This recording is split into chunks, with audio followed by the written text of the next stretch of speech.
দুর্গাপুজোর আগেই লাকি ড্রয়ে ফ্রিতে পেলাম গিফট, আপনারাও কিন্তু পেতে পারেন। তার সাথে এত বড় বড় মোমো এই প্রথমবার খেলাম। পুরো ঘটনাটা শুনলে আজকে আপনারাও একটু অবাক হয়ে যাবেন।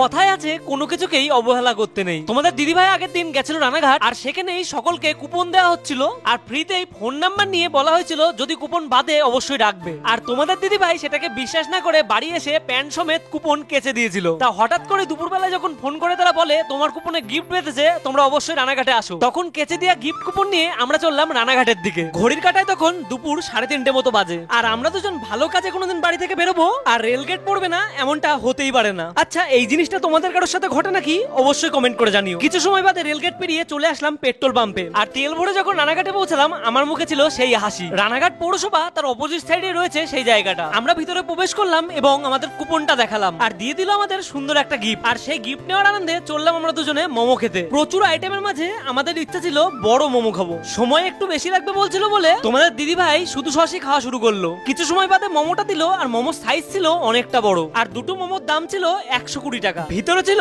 সম্পূর্ণ চিকেন দেওয়া, কিন্তু খাবার পর মনেই হলো না এটা মোমো খাচ্ছি, মনে হলো বেবি নান তার সাথে চিকেন খাচ্ছি। তারপর বাড়ি গিয়েছিল গিফট আনবক্সিং করার পালা। বাহ, কি সুন্দর কাচের বাটি দিয়েছে। আচ্ছা, সামনে কারোর বিয়ে থাকলে কাচের বাটিগুলো গিফট দিলে কেমন হয় কমেন্টে জানাতে ভুলো না।